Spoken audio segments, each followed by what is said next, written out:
Napa syrup নয়, বিষ খাইয়ে 2 শিশুকে হত্যা করেন মা। গল্প সাজান নাপা সিরাপের। চলুন বিস্তারিত দেখি। 2 শিশুকে হত্যা করা হয় মিষ্টি খাইয়ে, কিন্তু তার আগে ওই মিষ্টিতে মেশানো হয় বিষ। আর এই নৃশংস ও মর্মান্তিক ঘটনা নেপথ্যে ছিল পরকীয়া। শুধু পরকীয়া সম্পর্কের কারণে মা 2 শিশুকে হত্যা করেন। এ যেন মিথোলজির গল্পকেও হার মানায়। 2 শিশুকে মেরে দোষ দেওয়া হয় নাপা সিরাপের। সমস্যার শুরু এখানেই। নাপা সিরাপ নিয়ে চলতে থাকে তোলপাড়।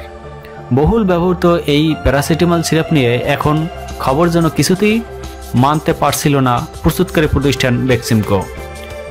2 শিশুর মৃত্যুর অভিযোগের ঘটনায় চট্টগ্রাম বিভাগীয় স্বাস্থ্য কমপ্লেক্স এবং ব্রাহ্মণবাড়িয়া 250 শয্যা বিশিষ্ট জেনারেল হাসপাতালের পক্ষ থেকে 3টি তদন্ত কমিটি গঠন করা হয়।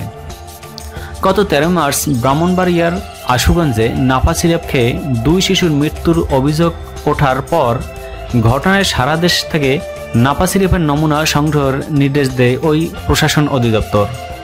একই সঙ্গে কারো কাছে এই ওষুধ থাকলে দ্রুত নিকটস্থ কেমিস্ট অফিসকে অবহিত করতে এবং তা বিক্রি থেকে বিরত থাকতে নির্দেশ দেওয়া হয়। বলা যায় রীতিমতো তোলপাড় শুরু হয়। দেশব্যাপী চলতে থাকে হইচই। কিন্তু নাপা সিরাপের বিষক্রিয়া নয়, এর পেছনে জড়িত ছিল পরকীয়া। 2 শিশুকে তাদের মা মিষ্টির সঙ্গে বিষ খাইয়ে হত্যা করেছেন। পরকীয়া প্রেমিকের সঙ্গে যোগ সাজে ঘটনা এই হত্যাকাণ্ড। এরপর নাপা সিরাপের বিরুদ্ধে বিষক্রিয়ার অপপ্রচার চালান।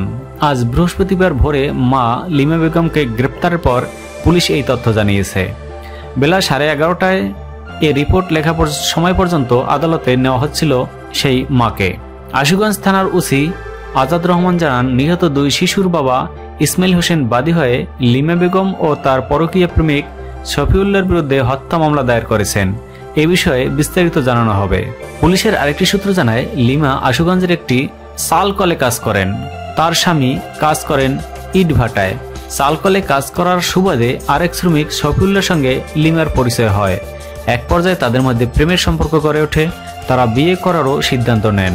পূর্ব পরিকল্পনার অংশ হিসেবে মিষ্টির সঙ্গে বিষ মিশিয়ে 2 শিশু ইয়াসিন ও মোরসালিনকে খাইয়ে হত্যা করেন মা লিমা বেগম।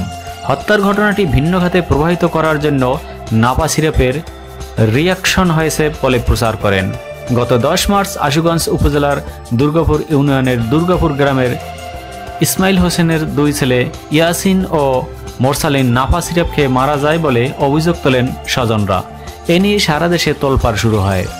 এর আগে ঔষধ প্রশাসন অধিদপ্তরের মহাপরিচালক মেজর জেনারেল মোহাম্মদ ইউসুফ স্বাক্ষরিত এক বিজ্ঞপ্তিতে বলা হয়, ঔষধ প্রশাসন অধিদপ্তরের সব বিভাগীয় এবং জেলা কার্যালয়ে কর্মরত কর্মকর্তাদের স্ব নিয়ন্ত্রণাধীন এলাকায় অবস্থিত পাইকারি ও খুচরা ফার্মেসি পরিদর্শন করে নমুনা পরীক্ষা ও বিশ্লেষণ করে ন্যাশনাল কন্ট্রোল ল্যাবরেটরিতে প্রতিবেদন পাঠাতে বলা হয়।